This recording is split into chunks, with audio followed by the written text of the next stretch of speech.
టాలీవుడ్ నిర్మాతల ఇల్లు కార్యాలయాల్లో 3 రోజుల పాటు ఐటీ అధికారుల సోదాలు జరిగాయి. ఈ తనిఖీలో భాగంగా పన్నుల చెల్లింపులు, బ్యాంక్ లావాదేవీల వివరాలు, చిత్ర నిర్మాణంలో పలు రకాల చెల్లింపులు, సినిమాల ద్వారా వచ్చిన ఆదాయం ఇలా అనేక అంశాలపై అధికారులు ఆరా తీశారు.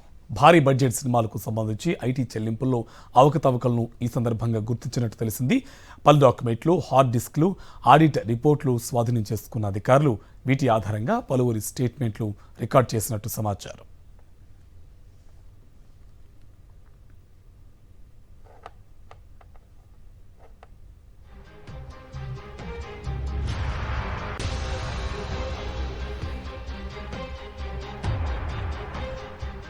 ఇటీవల విడుదలైన భారీ తెలుగు చిత్రాలను నిర్మించిన సంస్థలు, వాటి నిర్మాతలు, ఫైనాన్షియర్లే లక్ష్యంగా పలు బృందాలు సోదాలు చేపట్టాయి.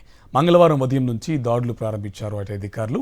Telangana film development corporation chairman, నిర్మాత దిల్ రాజు ఇల్లు, కార్యాలయాల్లో తనిఖీలు చేశారు. పుష్ప 2 చిత్ర నిర్మాతలు నవీన్ ఎర్నేని, అలాగే యలమంచిలి రవిశంకర్, మైత్రి మూవీస్ CEO చెర్రీ నివాసాల్లో, మైత్రి మూవీస్ సంస్థ కార్యాలయాల్లోనూ సోదాలు నిర్వహించారు. ప్రముఖ గాయని సునీత భర్త రామ్కు చెందిన మ్యాంగో మీడియా సంస్థ, భారీ బడ్జెట్ సినిమాలకు ఫైనాన్స్ చేసే సత్యరంగయ్య, అభిషేక్ అగర్వాల్ ఇల్లు, కార్యాలయాల్లో తనిఖీలు జరిగాయి.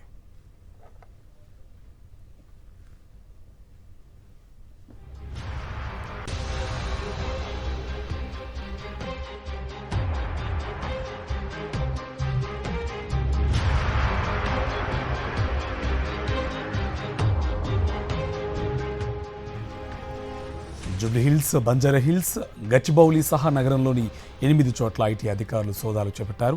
మొదటి రోజు సోదాల్లో దిల్ రాజు ప్రొడక్షన్స్, మైత్రి మూవీ మేకర్స్, మ్యాంగో మీడియా సంస్థల్లో స్వాధీనం చేసుకున్న డాక్యుమెంట్ల ఆధారంగా బుధవారం ఉదయం నుంచి పుష్ప 2 డైరెక్టర్ సుకుమార్ సహా మరికొంతమంది డైరెక్టర్ల ఇళ్లలో సోదాలు చేపట్టారు. గురువారం సైతం సుకుమార్తో పాటు మరో బడా నిర్మాత లెక్కంటి శ్రీధర్ ఇల్లు, ఆఫీసుల్లో ఐటీ అధికారులు తనిఖీలు నిర్వహించారు. ఒక పక్క సోదాలు సాగుతూ ఉండగానే దిల్ రాజు తల్లి అస్వస్థకు గురి కావడంతో ఐటీ అధికారుల వాహనంలోనే ఆమెను ఆసుపత్రికి తరలించినట్టు తెలిసింది. ఐటీ అధికారులతో దిల్ రాజు వాగ్వాదాన్ని దిగారు. ఐటీ అధికారులు మాట్లాడుతూ ఉండగా అసహనంతో సీరియస్గా బయటకు వెళ్లిపోయారు దిల్ రాజు.